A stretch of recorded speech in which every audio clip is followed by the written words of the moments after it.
我叫做 Peter 梁。我叫 Peter 梁，also known as Uncle Peter。或者叫 Uncle Peter 也行。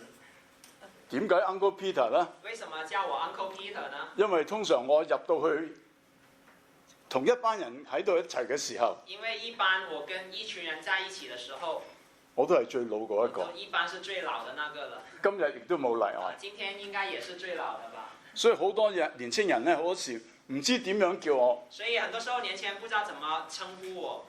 所以最好嘅就係 Uncle Peter。最好就是叫 Uncle Peter 就好了。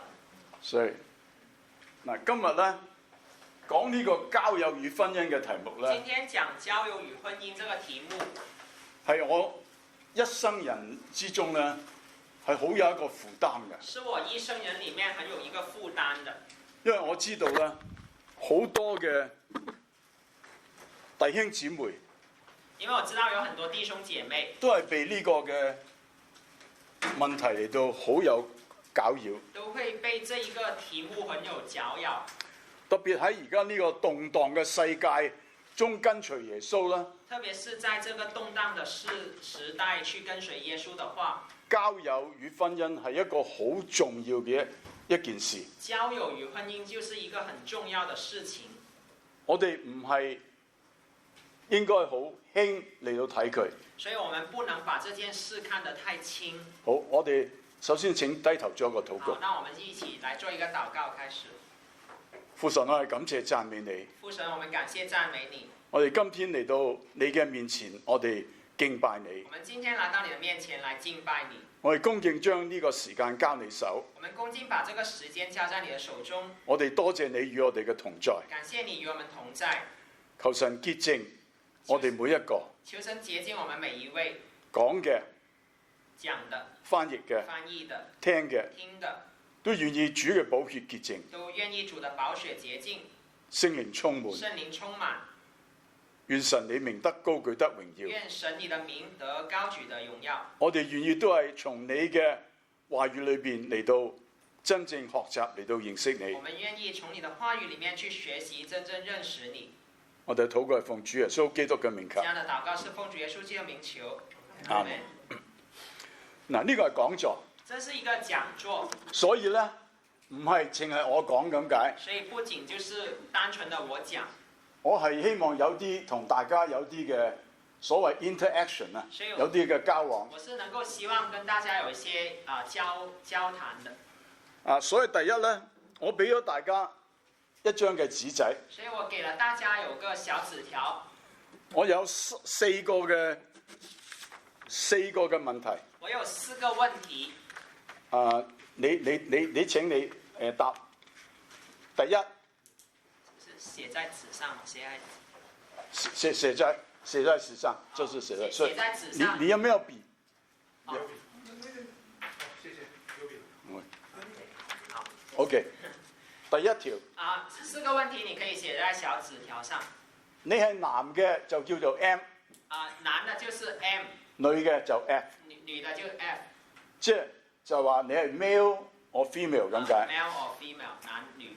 應該好容易答。很簡單啊，第一個問題。第二條啦。第二個問題。呢個呢，我想大家你思想下，然之後好老實咁嚟到答。我想大家能夠思想一下，比較誠實的去作答。你冇被交友同婚姻呢件事嚟到有攪擾？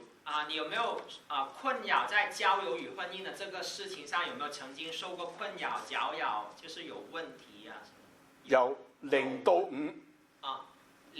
從0到5。0呢就係話完全冇。0就是完全沒有問題。5呢就攪擾得好緊要。非常困擾。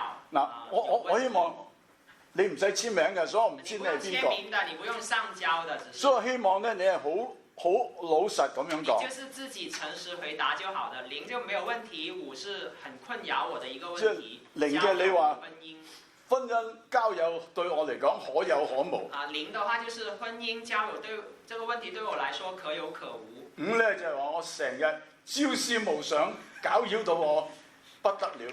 5的話就是我常常朝思暮想，常常被這個問題困擾的。所以最緊要你係誠實。你自己誠實就好了。第三，第三個問題，你想唔想有一個男朋友或者女朋友？你想不想有一個男朋友或者女朋友？嗱，呢個係異性嘅朋友啊，異性男朋友或者女朋友。異性的朋友，男朋友。零問題有問題。哦，已經結婚了。已經結婚了，怎麼回答？已經結婚的也可以答。就是已經結除了婚自己伴侶的男朋友。OK，yeah，就是伴侶以外伴侶以外。不是伴侶以外。不是，那所以你結婚，你可以就不是，是那這個問題是什麼意思？ zero。我這個意思就是看看弟兄姐妹對男朋友、女朋友他的程度到哪裡，是 zero 是 don't care。所以你已經結婚了，你應該就是 zero， 應該就是 zero。OK，應該。所以你們可不可慕有一個男朋友或者有一個女朋友？如果已經結婚的話，正常答案是零。就是5呢，就是當然啦，當然我想有一個男朋友或是女朋友。5就是很想有，0就是不想有。如果你已經結婚的話，如果你的答案不是0，就有問題了。OK， 第4條問題。第4個問題，你係咪好想結婚？你是不是很想結婚？0到5，是不是很想結婚？ 0就是 don't care。0就是沒關係，可有可無。可有可無。沒有，有也可以，無也可以。有也可以。無就是 absolutely。5就是我一定想。我很想。要老實啊，這個我是過來人啊，所以 OK， 好，你哋寫咗之後呢？你們寫了以後呢？就答晒未？回答了這4個問題。咁呢，你就4個問題，有冇邊個人？4個問題。答完之後呢，我就嚟到呢度收，所以我唔知係邊個。我不知道是誰的，你們也不用寫名字。好。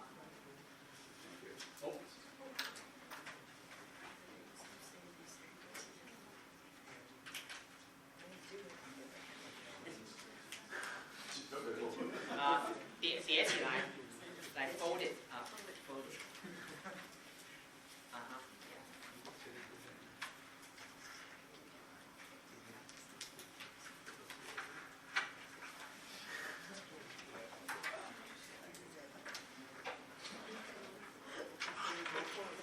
唔緊要，唔係嗰個。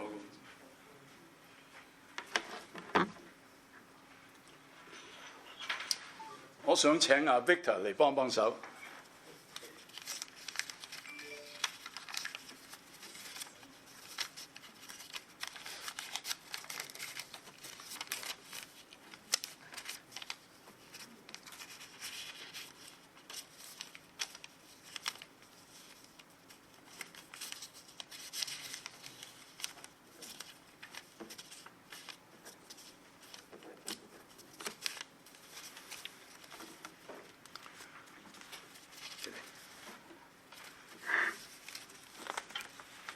咁我哋呢度呢，有1、2、3、4、5、6、7、8個係女性。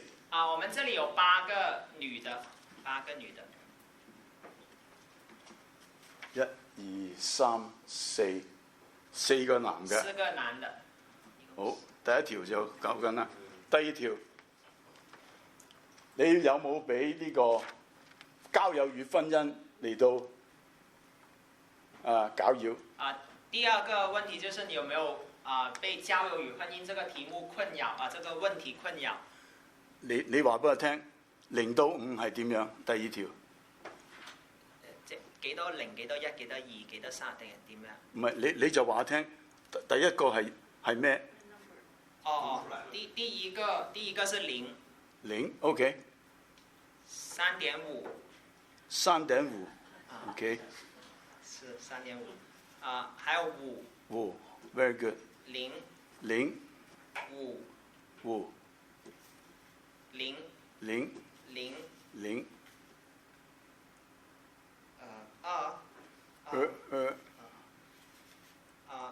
0。 0。1.5啊1.5 5还有3 3。OK， 所以有三個是5，兩個是3，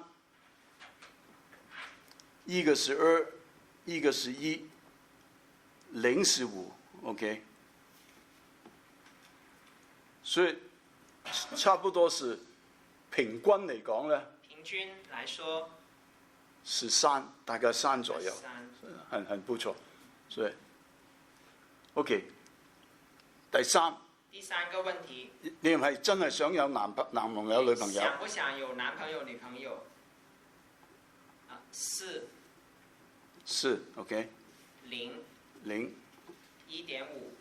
1.5 0 3 3 0 0 0 4 4 0 0 0 0 0 0.5 0.5啊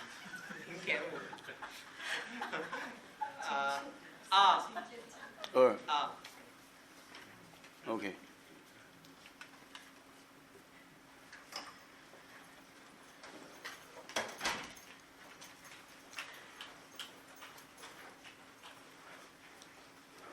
所以呢個咧，大概都係唔係幾想有男女朋友，好少人想。好像第3個問題就不是很多人想有男女朋友。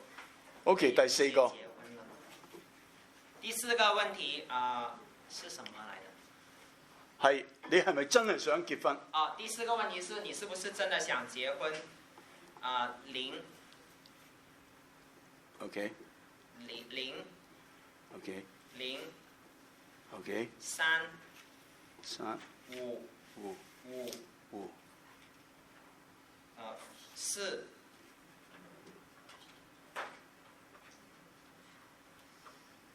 9.5 9.5 5分是滿分，怎麼寫9.5？OK 1.5 OK 5 OK 4還有1 OK。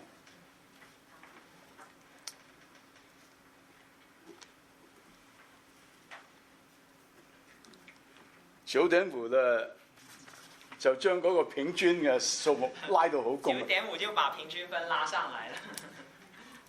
Okay.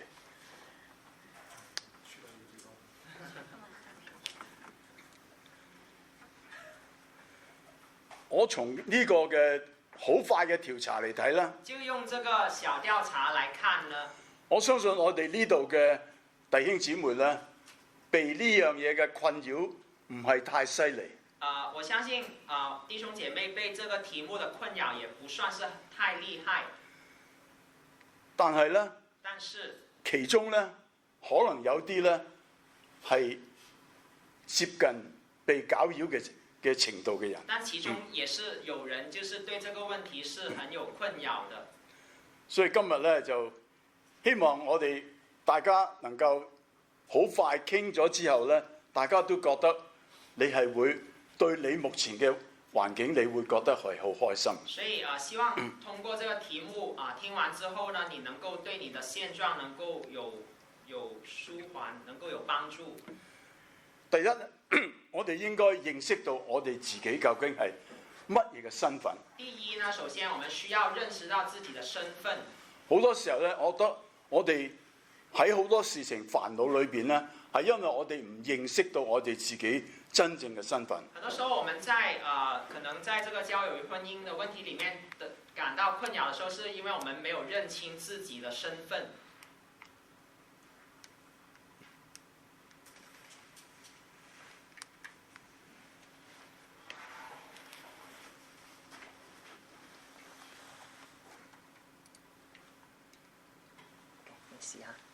你再試下。OK， 所以第一咧就係要認識自己。第一，首先我們需要認識自己。我哋有一啲嘢我哋唔能夠改嘅。有些東西我們是不能改變的。一個最明顯一點一个最明显的一點就係我哋嘅樣，就是我們的樣子，對唔對？對不對？冇錯。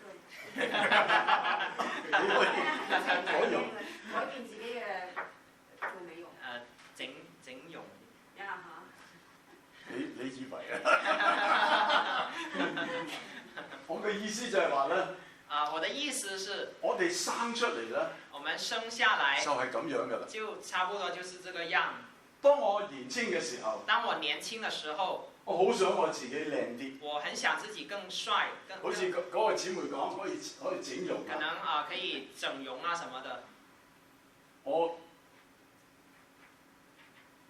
對一個好對女仔有興趣嘅年紀嘅時候，就是當我年輕還是對女生很感興趣的時候，我就開始咧對我自己嘅裝扮啊好留意。當我到了一個年齡，就是對女生感興趣的時候，我就會很注重自己的裝扮儀容。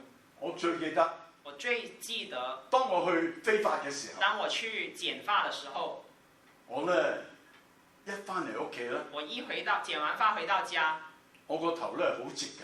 我的頭就很直。我瞓覺嘅時候咧好直㗎。我睡覺的時候就是不想睡歪，因為咧我怕將我啲頭髮整花咗，就怕睡覺把髮型給弄亂了。成日咧行出街都對住個鏡照一照先。常常到街上都會看着鏡子，這個髮型如何？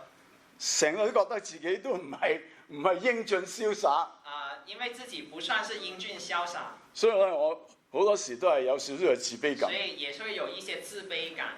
但係呢個咧就根本我唔認識自己。但是因為我沒有認識自己，我信咗主之後，我信了主之後，我就開始認識到我就開始意識到我係咩嘅人。我是一個怎樣的人。我同大家今次咧係從好多聖經嘅經文裏邊，同埋然之後有啲人生嘅經歷嘅裏邊，同大家去分享。我是借着很多的一些聖經經文，還有一些的人生經歷，跟大家去分享。呢個俾我哋睇到，這個讓我們看見，我哋係死喺罪惡過犯之中，我們是死在過犯罪惡之中，係因為神嘅憐憫，是因着神的憐憫將我哋拯救出嚟。將我們拯救過來。所以我哋係第一，我哋一個罪人。所以第一，我們要認識到我們是一個罪人。但係我哋從罪人當中，唔係就係一個罪人。但是我們不要僅僅只是知道我們是一個罪人。我哋係蒙恩得救嘅罪人。我們是一個蒙恩得救的罪人。係完全係因為恩典。是完全因為恩典。亦都係因為信。也是因着信。唔係因為自己嘅好處。不是因為我們自己的好處。那係完全係神嘅工作。完全是神的工作。係佢俾嘅。是他給的。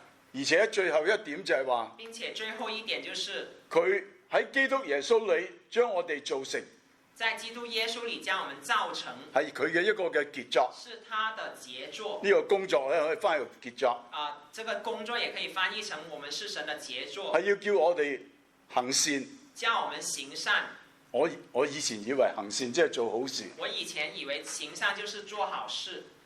慢慢就領受到，慢慢領受到行善嘅意思咧，就係要做神所預備叫我做嘅。行善嘅意思就是去做神所預備叫我們行的。所以呢個係我一個由罪人蒙恩得救咁嘅身份。所以認識自己，看到自己是一個罪人，但是是一個蒙恩的罪人。第二呢，我係神嘅兒女。我們要認識到我們是神的兒女。我再唔係一個罪人。我不再是一個罪人。我已經蒙恩得救。我們已經蒙恩得救。我係神嘅兒女。我是神的兒女。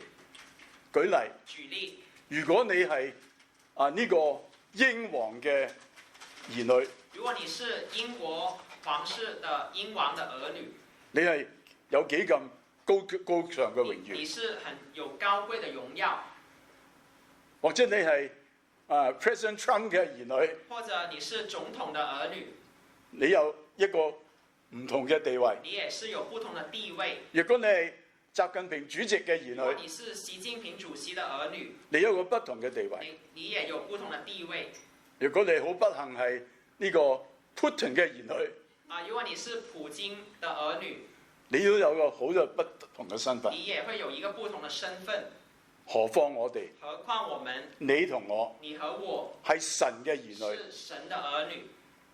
所以呢，若有人喺基督裏邊，若有人在基督裏，佢就係新造嘅人，他就是新造的人，舊事已過，就是已過，都變成新㗎啦。都變成新的了。我哋係從罪人成為神嘅兒女，係經過神嘅救贖，所以我哋係一個新造嘅人。我們是罪人成為神的兒女，是經過了神的救贖，成為了一個新造的人。仲有一點，還有一點就是，我哋大家唔知唔知道，我們不知道知不知道的是，我哋係有聖靈居住嘅殿，我們是有聖靈居住的殿，喺我哋嘅裏頭，在我們裏頭，所以我哋再唔係自己嘅人，所以我們不再是自己的人，係神用重價買翻嚟嘅，是神用重價買贖我們，所以我哋身子上榮耀神。所以我們要在身子上榮耀神。所以弟兄姊妹，所以弟兄姐妹，當我哋真正認識到我哋身份嘅時候，當我們真正認識到我們的身份的時候，我就唔會再覺得我唔夠英俊，我就不再會覺得我不夠英俊，我唔夠好睇，我不夠好看，因為呢啲唔緊要。因為這些不要緊，我係永生神嘅兒我是子。永生神的兒女。當我有咁嘅真正領受嘅時候，當我有這樣的認識的時候，我完全對我嘅人生觀好唔我同。完全對我的人生觀就有很大的不同了。以前就係關心到女仔對我嘅態度點樣，以前就常常關心女生對我的態度如何，我係咪能夠吸引到佢哋？我能不能吸引到他們呢？但我後尾想到，但後來我想到，我係永生神嘅兒子，我是永生神的兒子，有聖靈居住喺我裏邊，聖靈居住在我裡面，係一個新造嘅人。是一個新造的人。我仲擔心女生對我有冇興趣？我還擔心女生對我有沒有興趣嗎？所以如果有弟兄係咁樣嘅感覺嘅時候，如果有弟兄有曾經這樣的感覺，你唔好淨係顧住自己，不要只是想着自己以前係點樣？以前是怎樣，而係你一個真正而家嘅身份。你要看到自己現在真正的身份。姊妹亦都係一樣，姐妹也是如此。你唔好覺得自己好多嘢都唔得，不要覺得自己很多方面都不行。你係神嘅女兒，你是神的女兒，你有聖靈喺你嘅裏你邊，有聖靈在裡面，你係新造嘅人，你是一個新造的人，你係神用重價買翻嚟是。神用重價買回來的。我哋嘅價值觀我們的價值唔觀再喺自己嘅身上，不再在自己的身上，而係睇神喺我所做嘅身上而。是神在我所做的身上。所以當我哋從呢個咁貴重嘅身份嘅角度嚟睇嘅時候，所以當我們從這個角度，這麼貴重的身份的角度去看我們自己的時候，就要睇到我哋應有嘅表現。就要看到我們應有的表現。我講真一樣嘢，我說實話，當一個人佢真正若果係清楚明白到佢自己真正嘅身份嘅時候，當一個人能夠真正清楚明白到自己的身份的時候，係神嘅兒女嘅時候，是神的兒女的身份的時候，佢係一個最吸引人嘅人。他是一個最吸引人的人。咁我哋應該有咩嘅表現呢？那麼我們應該有怎麼樣的表現呢？我哋要喺我哋嘅身上榮耀神。我們需要在我們的身上榮耀神。當我哋唔係淨係諗住異性對我嘅興趣嘅時候，當我們不是只是想着怎麼在異性身上對我們有興趣的時候，而係注重就係我點樣能夠喺我嘅身上所做嘅嘢榮耀神，而是在注重我們怎樣能夠在我的身上所做的事情上去榮耀神。另外，我哋剛才已經睇到，另外，我們剛才有看到，就係我哋係神嘅傑作，就是我們是神的傑作。佢喺基督耶穌裏嚟到造成我哋，他在基督耶穌裏造成我們，係因為我哋要做一啲佢要我哋做嘅嘢。是要做一些他要我們做的事。當我哋嘅人生嘅目的、当我们人生的目的、人生嘅中心人生的中心，喺咁樣嚟睇嘅時候，在这个角度去看的時候，我哋對交友嗰方面唔會係成為攪擾。我們對交友的方面就不會成為一個困擾了。正話有一節漏咗講就係、我哋要思想上面嘅事，還有這裡寫到我們要思念上面的事，我哋嘅心，我哋心思意念都係應該思想到神嘅事。我們的心思意念要思念神的事情。當我哋將淨係想起異性嘅方面，而轉向我哋嘅對象係神嘅時候，當我們把我們的心思意念只是想到異性的方面，轉到在神的事的時候，我哋就唔會再被交朋友呢件事嚟到影響。我們就不會在這個交友的問題上受困擾了。跟住，接着呢，就係彼得前書嗰度話俾我哋聽，彼得前書那裡告訴我們，我哋應有嘅表現，我們應有的表現就係唔好似以前咁去放縱情慾。就是不要像從前一樣去放縱情慾。佢呢度話唔好似效法從前蒙昧無知嘅時候嗰個放縱私慾嘅樣子。這裡講到不要效法從前蒙昧無知的時候那放縱私慾的樣子。點解啊？為什麼呢？因為嗰個拯救我哋嘅神，因為那個拯救我們的神，愛我哋嘅神，愛我們的神，召我哋嘅神，呼召我們的神係聖潔嘅，是聖潔的。所以我哋亦都要好似神一樣，所以我們也需要像神一樣係聖潔。是聖潔。一個好大嘅鼓勵，還有一個很大的鼓勵，就係唔好叫人小看你。不要叫人小看你。呢度好多時話小看你年輕，這裡很多時候講小看你年輕，但係我覺得我哋減咗年輕嗰兩個字。我們也可以去看就是不用讀年輕那兩個字。不要叫人小看你，不可叫人小看你。我知道好多人受到呢度交朋友嘅攪擾，我知道很多人在交友方面有困擾，係令佢產生好大嘅自卑感。令他產生很大的自卑感。呢個自卑感，這個自卑感呢，係令到一個人係好唔健康。這種自卑使一個人就很不健康。我哋要注意，我們要注意，要着重嘅，要着重的，就係我哋要喺我哋所做嘅事情，我們要在我們所做的事情上能夠做人嘅榜樣，能夠做人的榜樣，做信徒嘅榜樣，能夠做信徒的榜樣。親愛的弟兄姊妹，親愛的弟兄姐妹，我哋唔應該自己驕傲，我們不應該自己驕傲，但亦都唔好自己自卑。但也不要自己自卑。好多嘅弟兄姊妹受到困擾嘅時候，很多的弟兄姐妹受困擾的時候，係佢覺得冇人中意佢，他會覺得沒人喜歡我，所以覺得好自卑，覺得很自卑。我哋唔好讓呢樣嘢嚟到戰勝咗我哋。我們不要讓自卑戰勝自己。我哋要過一個聖潔嘅生活，我們要過一個聖潔的生活。然後喺我哋嘅日常生活嘅行為上，並且在日常生活的行為上，成為人嘅榜樣，成為人的榜樣，成為信徒嘅榜樣，成為信徒的榜樣。所以咧，而家就嚟到講交友啦。現在就講到交友。交友咧唔單止係交異性嘅朋友，交友不僅是交異性的朋友，交朋友。交朋友。第一，有幾點想喺度提一提。有幾點想提一下的。小心。小心。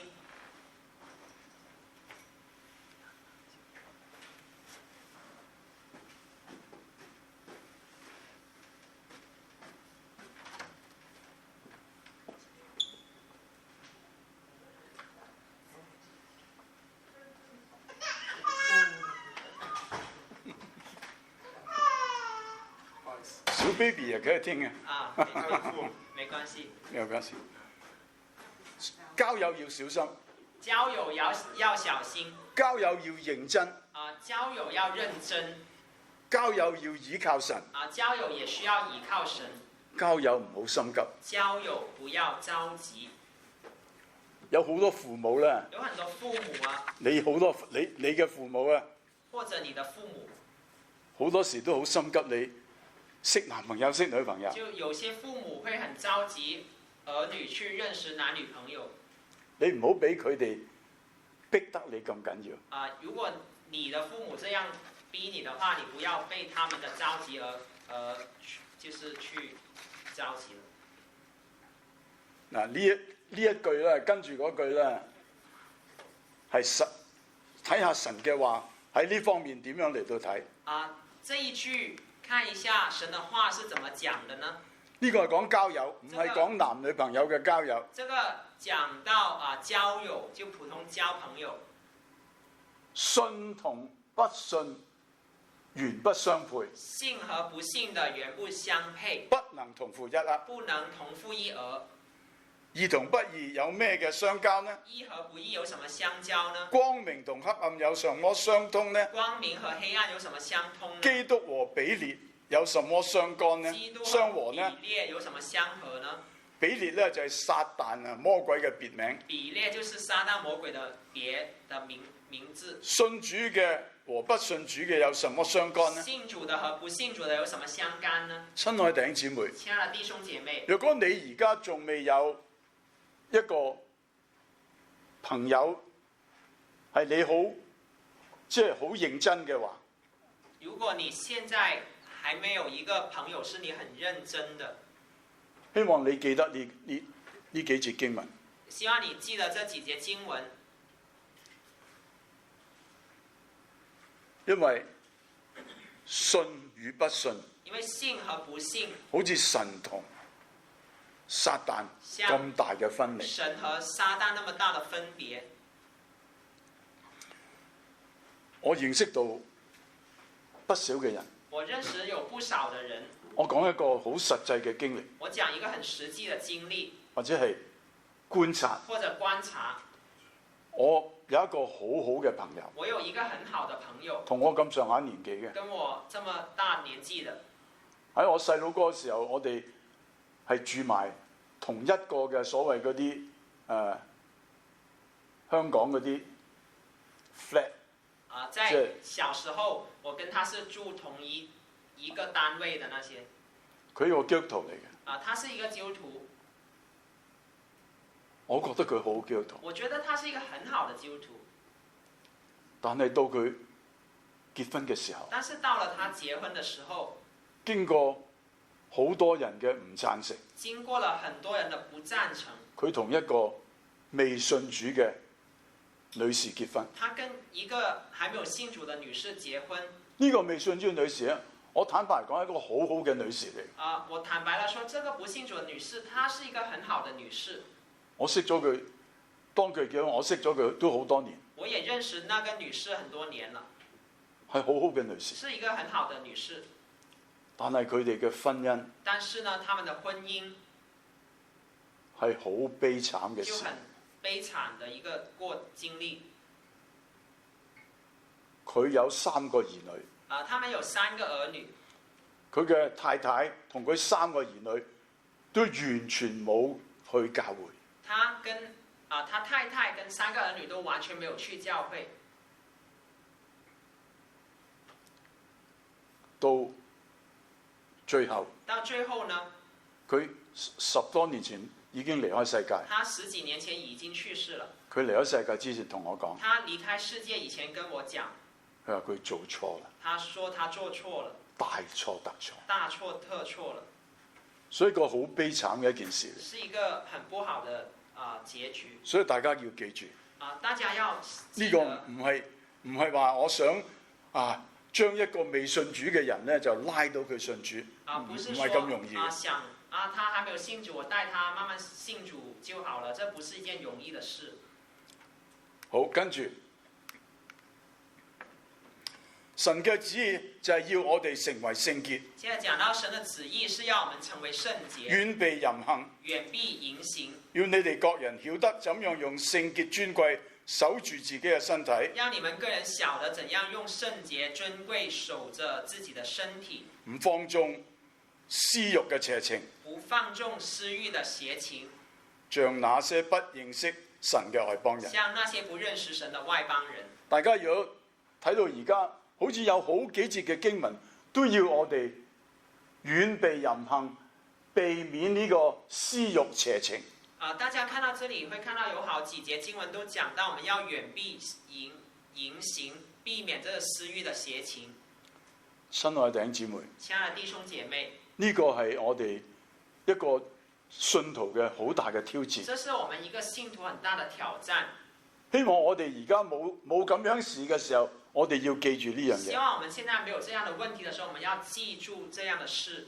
好容易我哋會陷喺呢個邪情私慾淫亂嘅底下。我們很容易會陷在邪情私慾或者淫亂的底下。當你喺呢啲事情上有問題嘅時候，當你在這些事情上有問題的時候，希望你記住。希望你記得。我有一對年輕嘅couple。我認識一對年輕的夫婦。佢未結婚之前呢，還沒有結婚之前，嚟到同我太太嚟到有啲嘅交通。這對年輕的情侶還沒有結婚的時候，跟我太太有一些交通。嗰個弟兄，那個弟兄喺我哋四個人講嘢嘅時候，佢坦白嚟到講。在我們四個人聊天的時候，那弟兄就坦白地說，佢話佢一點好唔好嘅事。他說他有一點很不好的事，佢睇 pornography，就是他看色情嘅事。色情影片。佢好坦白，他很坦白，喺佢未婚妻面前佢咁講。在他未婚妻面前這麼講。咁佢做一個所謂應許啊。他做了一個應許就是答應。佢話我由而家起，我唔再睇呢啲色情嘅嘢。他就是答應說，從這刻起，我不再看這些色情影片。如果我睇嘅話，如果我看的話，我就唔同佢結婚。就不跟他結婚。結果佢哋結咗婚，結果他們結婚了。我希望佢，我希望他是沒有再繼續了。但係呢樣嘢，但這一點，當我哋喺交友嘅時候，就是我們在交友的方面，係個好大嘅危機。是一個很大的危機。我自己係過來人，我自己是過來人，我自己喺呢方面唔係做得好好。我自己也在這方面曾經不是做得很好，要好小心，要很小心。所以要求神真係憐憫。所以我們需要求神憐憫。跟住，接着要小心濫交，同埋小心人嘅罪性。我們要小心濫交，還有小心人的罪性。英文呢喺呢段經文裏邊呢，佢話：你們不要自欺，濫交是敗壞善行。這哥林多前書呢講到，你們不要自欺，濫交是敗壞善行。濫交咧喺英文嘅聖經裏邊咧，佢話 bad company。濫交在英文的聖經裡面叫 bad company。所以大家要小心。所以大家要小心，因為人心比萬物都詭詐，壞到極處。人心比萬物都詭詐，壞到極處。誰能識透呢？誰能識透呢？親愛的弟兄姊妹，親愛的弟兄姐妹，我好鼓勵大家，我很鼓勵大家，你要好小心未信主嘅人，小心還沒有信主的人，在一啲在座當中，可能好多都已經係有職業㗎。在座當中很多都是工作了，小心去參加嗰啲所謂公司嘅派對，小心去參加一些公司的派對，特別係姊妹。特別是姐妹。而家有好多曳人，現在有很多心懷不軌的人，佢哋好多時候，特別如果你同佢去飲酒，特別是一些喝酒的派對，佢將啲唔好嘅藥物擺咗喺你啲酒度。如果他將一些不好的藥物放在你的酒杯裡面，好危險嘅事，是一個很危險的事情。所以特別鼓勵，若果仲喺大學嘅弟兄姊妹，也是提醒在大學的弟兄姐妹，你盡量你嘅好嘅朋友係喺團契基督徒團契嘅裏邊。你盡量一些好的朋友是能夠在基督徒或者在團契裡面的朋友。如果你係去咗工作，如果你是已經去工作了，你喺工作嘅裏邊最好嘅朋友應該係一個基督徒嘅朋友。也希望能夠有一些基督徒的朋友。你若果係做生意嘅，如果是做生意的，你所合夥嘅應該都係基督徒。希望也是能夠以基督徒為主。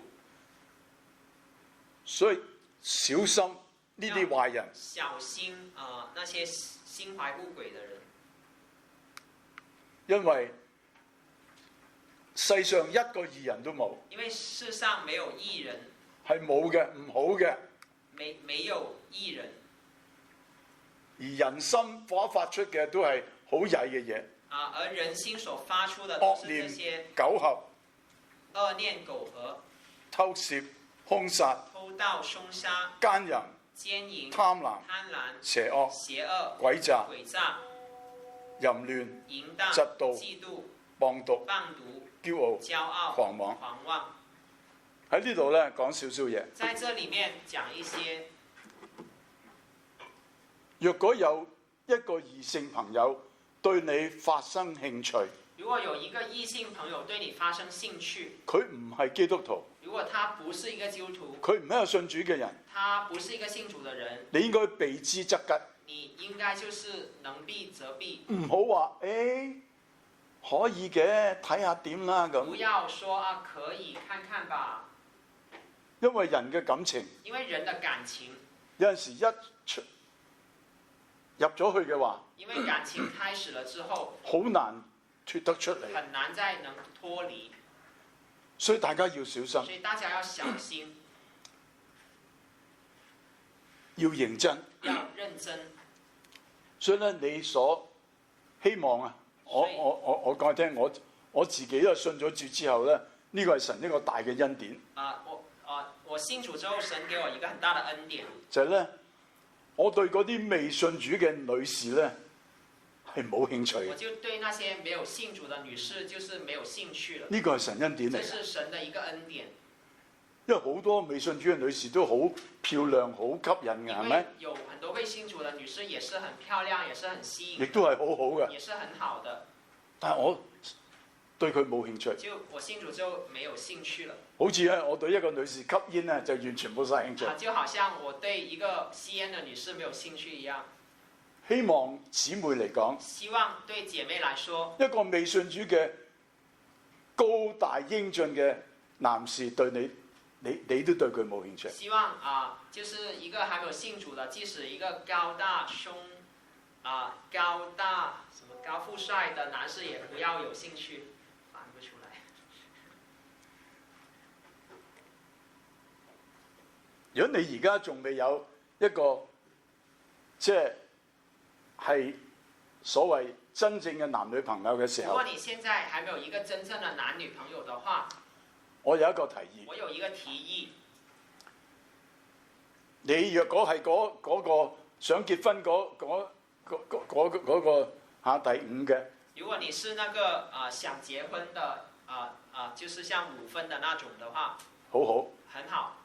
你做一件事，你做一件事，將呢個事情擺喺神嘅手裏邊，將這件事情放在神的手裏，祈禱，去禱告，每天祈禱，每天禱告。唔係祈禱話神啊，我想要呢個男仔或者女仔，唔係咁樣。禱告的時候不是說我想要這個男的，或者我想要這個女的。神啊，呢件事我交俾你，神啊，這件事我交給你，願你嘅旨意成就。願你的旨意成就。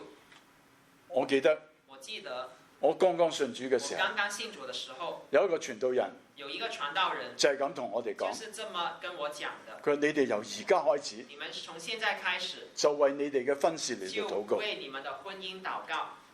嗰陣時我仲係比較細，那時候我還是很年輕，但係我就聽佢嘅話但我就聽他的話，嚟到為婚事禱告。來為婚姻這件事情去禱告。所以大家要小心所以大家要小心，小心未信主嘅人。要小心還沒有信主的。哇，好不幸，很不幸，就算係信主嘅人，你即都要小心，使是信主的人也要小心，因為而家有好多信主嘅你都唔知佢係真因定假。为现在有很多自称信主的，你也不知道他是真是假。另外一件事就係要遠避淫行。另外一件事是远避淫行。我哋正話已經提咗好幾次啦，刚才我们已经提了好几次了，因為呢個係神嘅心意，因为这是一个神的心意，係要我哋遠避淫行，是要我们远避淫行，求神憐憫。求神怜悯。好，跟住呢，接着，嗱，我哋要小心嗰啲人。我们要小心刚才提到一些人，但係當我哋同一個朋友交往嘅時候啊，但是当我们与一个朋友去交往的时候，我哋要尊重佢，我们要尊重他，我哋要尊重佢，我们要尊重我哋要他，尊重我哋嘅弟兄，我哋要尊重我哋嘅姊妹。我们要尊重我们的弟兄，我们要尊重我们的姐妹。一點就係我哋要有一個彼此順服嘅心，我们要有一个彼此顺服的心，即係我哋唔係要去成日同佢拗撬，就是不是常常跟人吵架的，我哋要尊重人我们，要尊重别人，亦都要睇別人比自己強。也要看别人比自己强。弟兄姊妹，弟兄姐妹，當你係咁樣嘅時候，当你是这样的时候，你係會好令人喜愛嘅。你会很令人喜愛的。你會唔會喜歡一個唔同你拗交，唔同你話佢叻嘅人嚟到來往啊？你會不會跟一個不跟你吵架的人來往呢？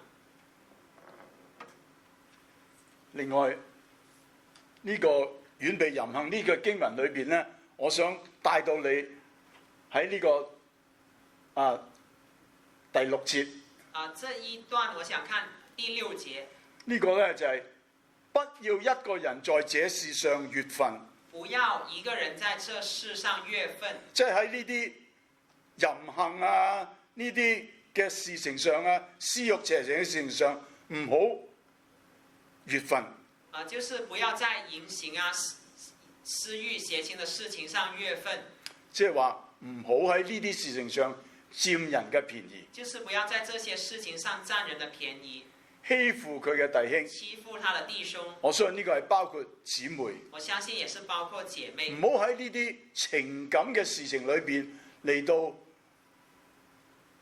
佔人便宜，嚟到欺負我哋嘅弟兄或者姊妹。不要在這些情感的事上佔人便宜，欺負弟兄姐妹。因為呢一類嘅事主必報應。因為這一類的事主必報應。係神唔喜悅嘅。是神所不喜悅的。當我哋同我哋嘅肢體接觸嘅時候，當我們跟肢體接觸的時候，我哋應該有一個好尊重佢哋嘅。我們要有一個很尊重他們的。我哋千祈唔好嚟到佔佢嘅便宜。不要佔他的便宜。我哋要記得，我們要記得，佢哋係我哋嘅弟兄，係我哋嘅姊妹。他們是我們的弟兄，他們是我們的姐妹。當你能夠對弟兄或者姊妹有一個咁尊敬嘅態度嘅時候，當你對弟兄或者姐妹有一個尊敬的態度的時候，呢個係我相信係好令到佢哋喜歡你嘅。我相信這個尊敬的態度會使別人喜歡你的。最後，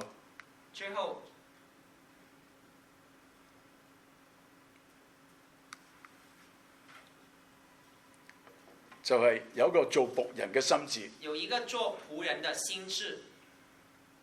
我哋同認識我哋嘅朋友嘅時候，我們跟認識我們的朋友的時候，我哋要有一個做僕人咁嘅態度。我們要有一個做僕人的心。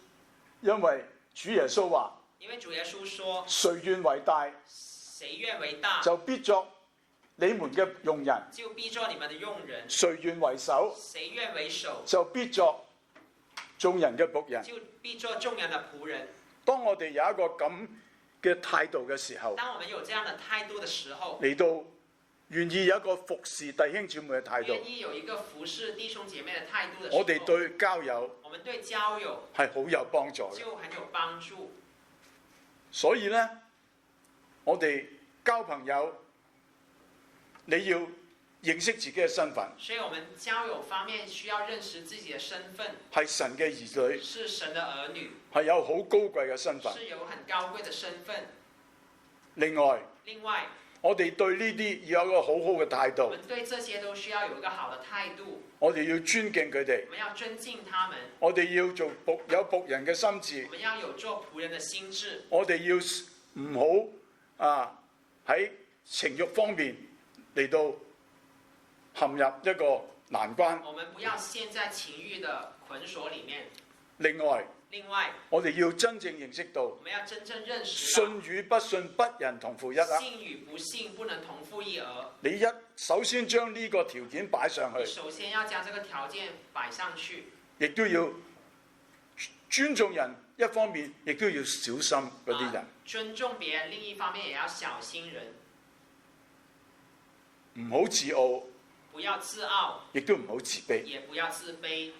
好，而家呢就講到婚姻啦。現在講到婚姻，我哋當中已經有結咗婚㗎啦，當中也是已經有結婚的，但係咧有啲仲未結婚嘅，我想講一樣嘢。還有一些還沒有結婚的，究竟你要結婚定還是單身好？到底你是想要結婚還是想要單身呢？究竟聖經對呢方面點樣講呢？到底聖經對這方面是怎麼講的呢？我覺得聖經係冇有一個好清楚嘅講話，你一定要結婚或者你一定要單身。聖經沒有很一定的說你一定要結婚，你一定要單身。問題係點樣呢？問題是什麼？怎樣呢？你有冇被呢啲嘢嚟到令到你好大嘅攪擾？就是你有沒有受這件事情想結婚或者想單身的困擾？我問一個問題。我問你一個問題。你好想結婚？你想結婚？我都好想結婚。我想結婚。我當然而家結咗婚。我結婚了。但係若果我話俾你聽，但是我告訴你，或者有啲嘢話俾你聽，或者有些事情告訴你，你呢個嘅婚姻遲幾年呢個後果係離婚嘅。如果我告訴你，你一個婚姻幾年之後會離婚的，你會唔會結婚呢？你會不會結婚呢？你會唔會選擇一個婚姻，知道遲幾年之後會離婚呢？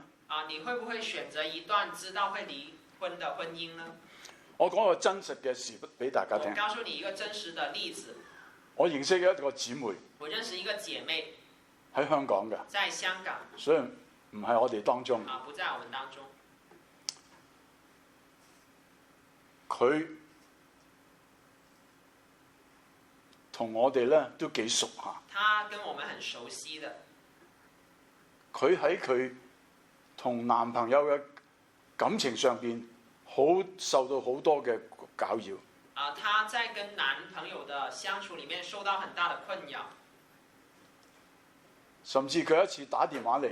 甚至他有一次打電話來。同我太太傾。跟我太太聊。喊晒。就哭得很厲害。佢話佢唔結婚唔得。他說他不能不結婚。我哋安慰佢，叫佢交俾神。我們就安慰他，讓他交給神。咁咧，結果冇幾耐之後咧，佢真係同一個弟兄結婚。但是結果他之後真的是跟一個弟兄結婚了。但係佢哋即係唔係格格不入。但是他們是格格不入。即係好似咧，人哋睇嚟咧，呢對夫婦咧離婚嘅程度會好高嘅。就是在別人看來這對夫婦很可能會離婚的。真係。但後來真的是。2、3年之後。2、3年之後。經過一個好唔好嘅婚姻，經過了不好的婚姻，佢哋離咗婚，他們就離婚了。但係都係神恩典。但是神的恩典。當呢個姊妹離咗婚之後，這個姐妹離了婚之後，佢就好釋放。她就很釋放。佢知道，她知道一個唔係神嘅旨意嘅婚姻一个不是神的旨意的婚姻，係好痛苦嘅，是很痛苦的婚姻；一個唔係神旨意嘅婚姻一个不是神旨意的婚姻，係好痛苦嘅。是很痛苦的。佢而家冇再講話要結婚，他现在不再有讲要结婚了，佢而家見到佢而家好開心，他现在很開心，佢真正認識到他真正認識到呢樣嘢唔係你想點樣，這一個不是你想怎樣，而係你要聽神嘅話。你要聽神的話。所以結婚同獨身喺聖經裏邊都冇話一定要點樣。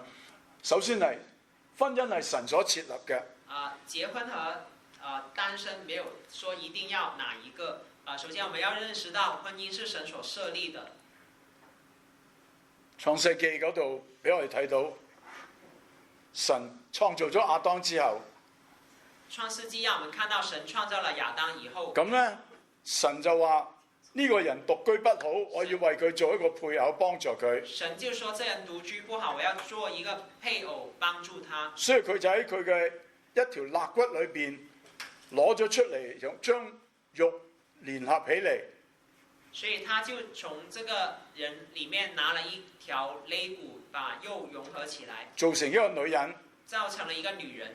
所以呢，佢就話呢個係佢骨中嘅骨，肉中嘅肉，說這是他骨中的骨，肉中的肉，可以稱佢為女人，可以稱她為女人，因為佢從男人身上取出來因為嘅。她是從男人身上取出來的。因此人要離開父母，因此人要離開父母，與妻子聯合，與妻子聯合，二人成為一體。二人成為一體。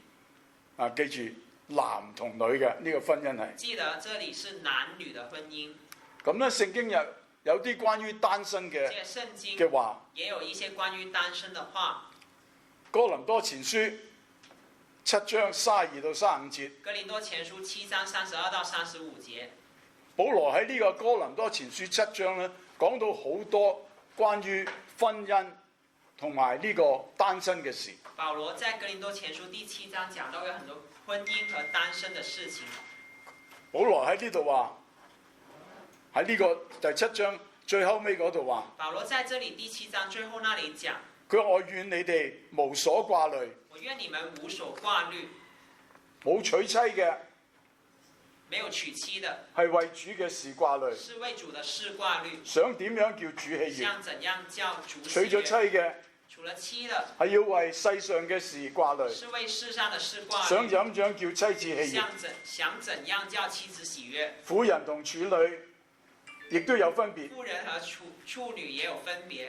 冇出嫁嘅係為主嘅事掛慮，沒有出嫁的是為主的事掛慮，為身體靈魂都聖潔。要身體靈魂都聖潔。已經出嫁嘅已經出嫁的係為世上嘅事是掛慮，為世上的事掛慮，想點樣叫丈夫喜悅。想怎樣叫丈夫喜悅。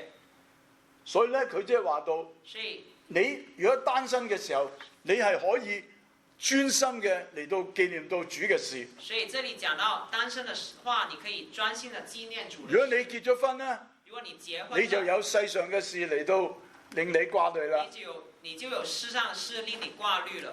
另外咧，主耶穌喺馬太福音嗰度話，主耶穌在馬太福音那裡講，主耶穌話：凡休妻另娶嘅，凡休妻另娶的，若唔係為淫亂嘅緣故，若不是為淫亂的緣故，就係犯咗奸淫。就是犯奸淫。嗱，好緊要喎。所以這裡很重要。咁咧，有人就問：咁樣不如唔結婚仲好啦？這裡就有人問那不如不結婚還好啊？但係耶穌點講？但耶穌是怎麼講的呢？呢個話唔係人都能領受嘅。耶穌說這話不是人都能領受的，唯獨賜俾誰，誰才能領受？唯獨賜給誰，誰才能領受？因為有生來是閹人嘅，因為有生來是閹人的，即係唔想結婚嘅就是咁解。不想結婚的，亦都有人有被人閹嘅，也有被人閹的，或者被人整到佢唔想結婚嘅。就是被人促使到他不再想結婚了，並有為天國嘅緣故自閹嘅，並有為天國的緣故自閹的，即係為天國嘅緣故，佢唔願意結婚。天國的緣故他不結婚，但唔係人人都能夠咁樣但，不是人人都能夠這樣。所以咧，即係你如果獨身咧，會有神俾你嘅恩賜。所以單身或者獨身的話，是有神給你的恩賜的。所以我哋要喺呢方面，你唔係話一定要結婚，就不是說一定是結婚，但係要你願神嘅旨意喺你身上成就。但是不結婚的話，是願神的旨意在你身上成就。一樣事情，還有一件事，神係恨惡休妻。神是恨惡休妻的事。耶和華以色列嘅神說：休妻的事和以強暴待妻子嘅人，都係我所恨惡嘅。耶和華以色列的神說：休妻的事和以強暴待妻的人，都是我所恨惡的。所以呢樣嘢呢，就而家提醒大家。所以這一點就提醒大家，我唔喺呢度嚟到判斷人。我不在這裡判斷人。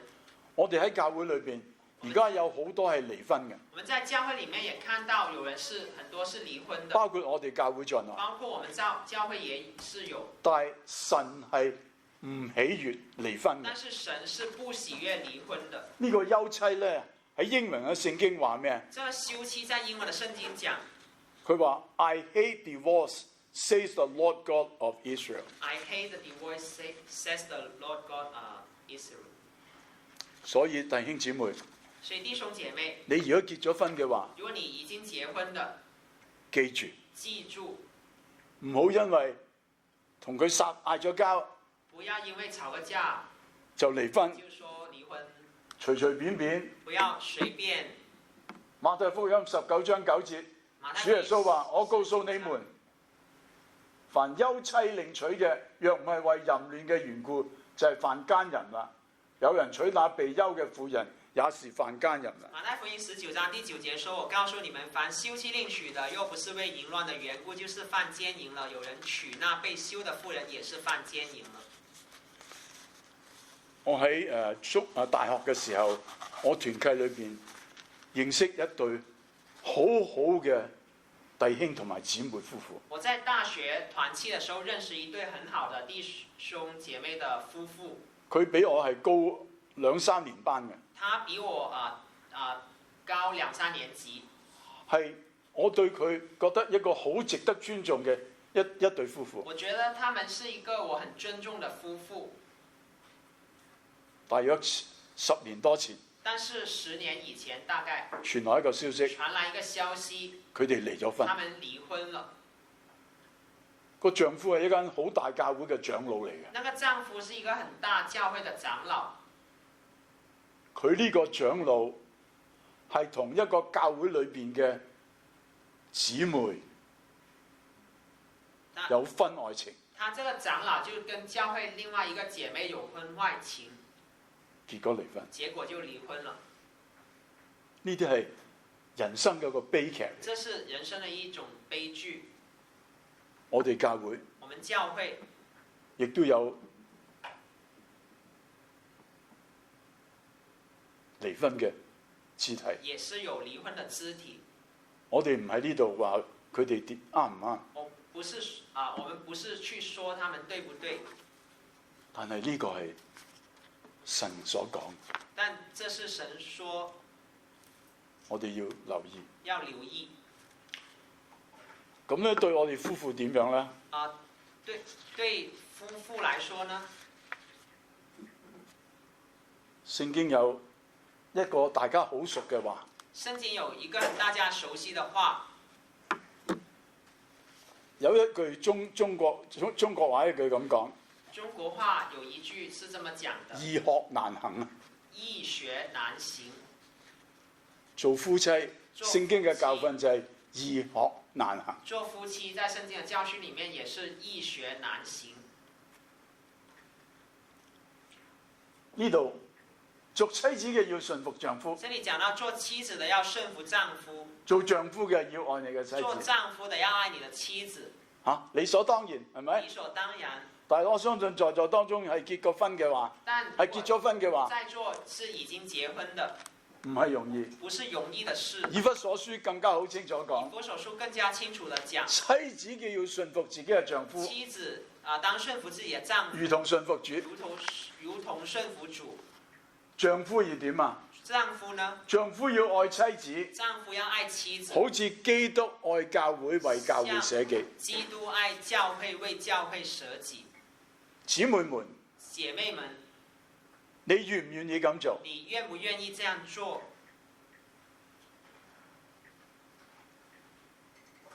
你試下啊！你想一下，弟兄們，弟兄們，你願唔願意咁樣做？你願不願意這樣做？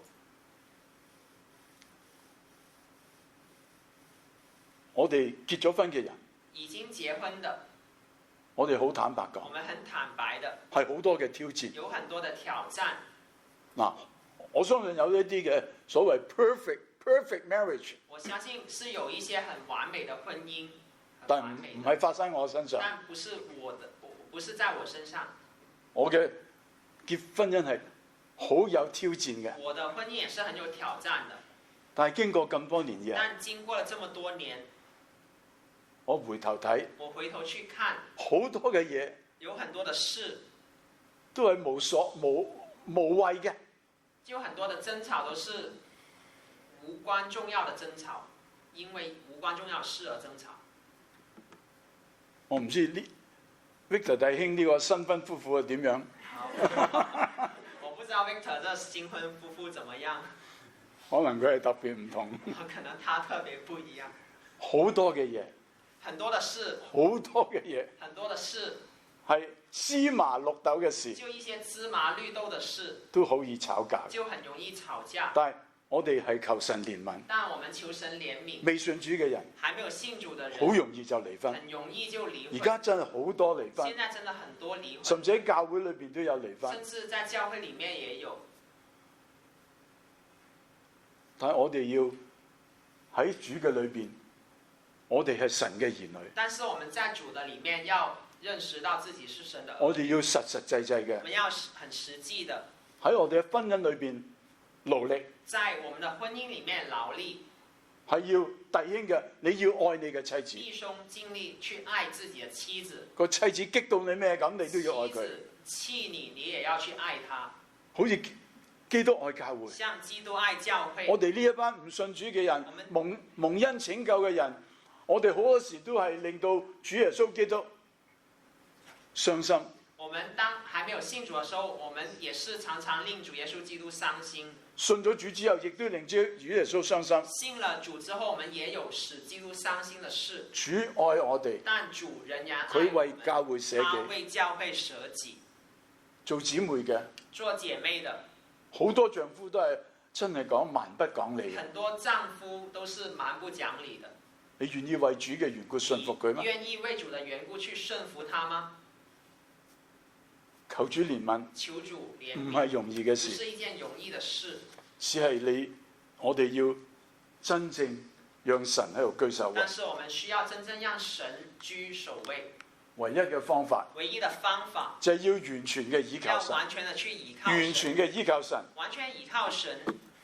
我哋要將我哋嘅婚姻嘅事，我們要將我們的婚姻的事，未有結婚嘅，我哋要將呢件事；還沒有結婚的，我們要將這件事；結咗婚嘅，結婚已經要結婚將我哋嘅的，事也要將這一些事切一都切交俾神，的憂慮交給神，因為佢顧念我哋，因為他顧念我們，亦都要專心仰賴耶和華，也要專心仰賴耶和華，唔好依靠自己嘅聰明。不可依靠自己的聰明。好多時候係以為自己能夠搞得到。很多時候覺得自己能夠勝任有餘。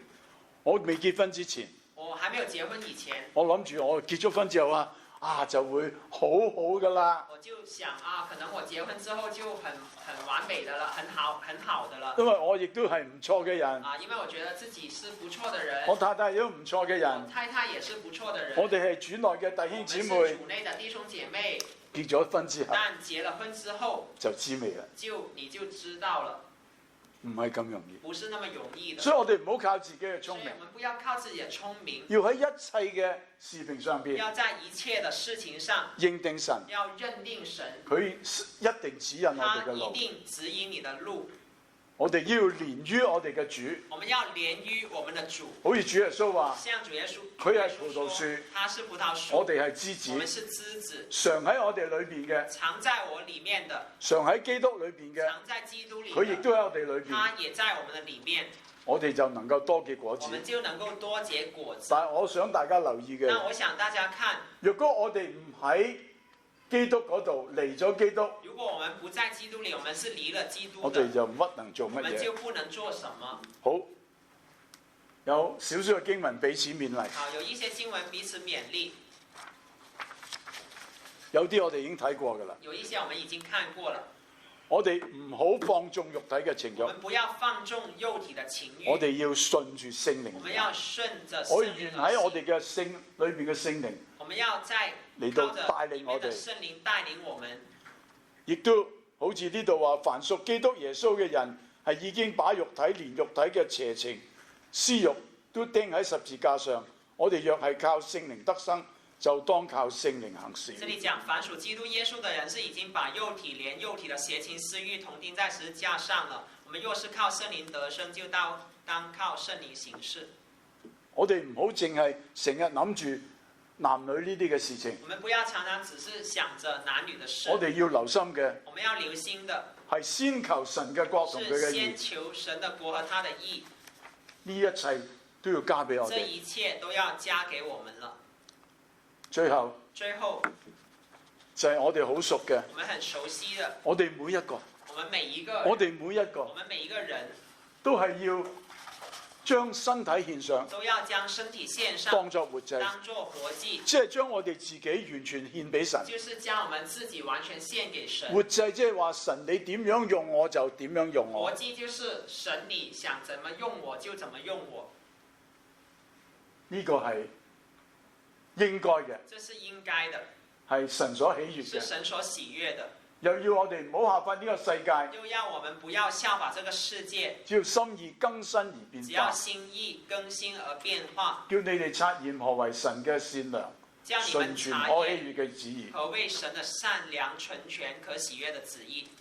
所以親愛嘅弟兄姊妹，所以，親愛的弟兄姐妹，當我哋認識我哋自己嘅身份，當我們認識自己的身份，我哋係神嘅兒女我們，是神的兒女，我哋一切都喺神嘅裏我們面，一切都在神的裡我面。哋唔需要為我哋嘅婚姻、我哋交友嘅事情擔憂，我們不需要為婚姻交友的事情而擔憂，我哋只係將我哋一切都係仰望神，我們把這些事情仰望神，有一個願意順服聽下有一顆神願意嘅話，順服聽神的話將的心，呢件事情擺喺禱告嘅裏邊，將這件事情放在禱告裡，要小心，要小心，唔好話結婚唔得咁樣。不要說不結婚不行。另外，另外，你要信賴教會一啲嘅屬靈嘅長者，你要信任教會一些屬靈的長者，甚至於大哥哥大姐姐或者大哥哥大姐姐有問題嘅時候，有問題的時候，去問佢哋。去問他們。仲有還有坦白講嘅，坦白的說，如果對一個弟兄或者姊妹有意思嘅話，你如果對一個弟兄或者一個姐妹有意思的話，係要真弟兄真姊妹啊！真弟兄真姐妹有意思的話，你經過禱告，經過禱告，如果神俾你勇氣，如果神給你勇氣，你去同佢講，你去跟他說，但係千祈唔好怕被拒絕。但也不要怕被拒絕。如果你唔敢講，如果你害怕不敢說，你同一啲嘅長者或者大哥哥大姐姐講，你跟一些屬靈的長輩講，等佢哋幫你傳遞信息。他們幫你傳遞信息。總言之，你唔好怕被拒絕就得啦。總言之就是不要怕被拒絕。我講我自己講我嘅事你聽。我講一下我的例子。我喺大學嘅時候，我在大學的時候，我對一個姊妹好有興趣。我對一個姐妹很有興趣。我一啲經驗都冇，我一點經驗都沒有，唔知點樣做，不知道怎麼做。日日想日日想下佢，想下佢，天天都想他，日思想到開始唔想食飯。想到吃飯都沒有胃口了。呢樣嘢大事啦！如果我食到飯咧，我都冇緊要，唔食到飯。但搞到後來都吃飯都沒胃口，就成了一件大事。我一路禱告，就一直禱告，收尾都唔得。後來還是不行。我約佢出嚟講，我就約他出來講。我講咗之後，我講了之後，佢冇乜反應。他沒啥反應。但是呢，我翻到屋企，我回到家，我即刻開始食飯。我就因為我好可以肚大口吃飯了，我就餓了。我好肚餓。我很餓了。我好似心裏邊一個大石擺咗落。好像心裡的石頭放下來了。即係如果佢拒絕我，他拒絕我，我都好開心。我也是開心的。因為我若講唔講咧就好辛苦。就好像我不講就堵在裡面很苦。如果神俾你感動，所以神給你感動，真係認識呢個係弟兄或者姊妹，真正認識這是弟兄或者姐妹，你有勇氣嘅，你同佢講。你有勇氣的可以跟他講。經過禱告。經過禱告。你冇勇氣嘅，你沒有勇氣的，請人幫佢講。請別人傳遞信息。如果傳遞信息嗰個人話我唔想講啦，咁你冇辦事。那傳遞信息嘅人不想傳遞，你就算了。但係你一個心意就話，神你嘅旨意成就。但是你的心意是願神的旨意成就。如果嗰個弟兄或者姊妹，佢話：唉，對唔住啦，我呢件事我唔想，暫時唔想提，咁你唔好認為真係俾佢係拒絕嚟到擔憂。如果那弟兄或者姐妹說對不住，我這個事情還是不想，你不要因為這個事情就擔憂。總之，將件事交俾神。將這件事情交給神。但神嘅事係緊要。神的事情更重要。呢啲事，這些事，你願有一個真正依靠神嘅心。你願意有一顆真正倚靠神的心。神會負責。神會負責的。當你將神嘅事擺先嘅時候，當你把神嘅事情放在首位嘅時候，你就係一個最係所謂吸引人嘅姊妹或者弟兄。你就是一個吸引人的姐妹或者弟兄。如果你成日想追男朋友女朋友嘅時候，你就係最令人討厭嘅人。如果你是那個常常就是想想要有男朋友、想追尋女朋友的話，你就是一個令人討厭的人。有冇咩嘅問題？有沒有什麼問題？或者仲有1-2分鐘？或者1-2分鐘。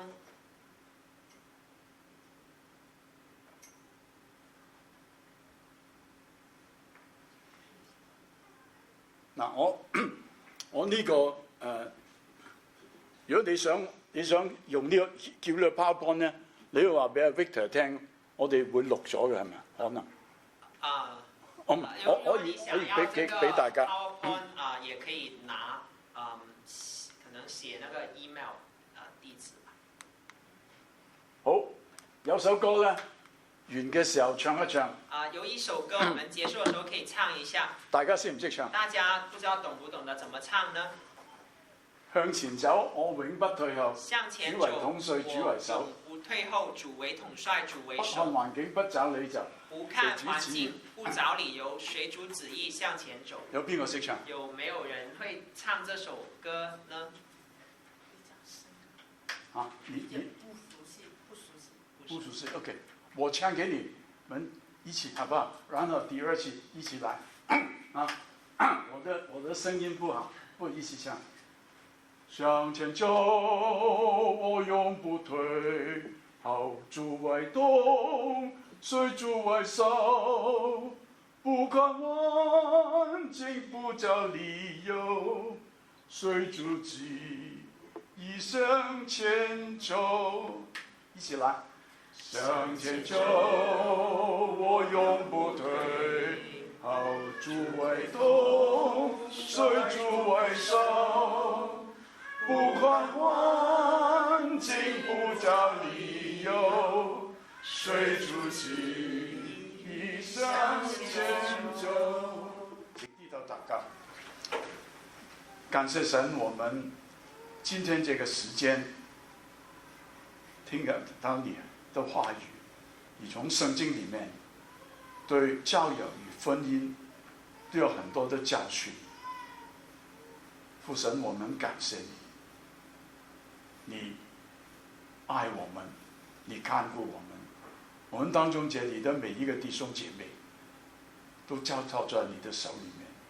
愿意你在我们交朋友跟结婚这件事上，都是按照你的旨意行，保守我们不要受试探，保守我们不受坏人来搞扰。我们愿在我们每一个人的身上，都是愿你的旨意成就，你的名的高举的荣耀。将以上这时间，今天晚上的时间，这几天的时间继续交在里面，我们感谢赞美你。我们祷告是奉主耶稣基督的名求，阿门。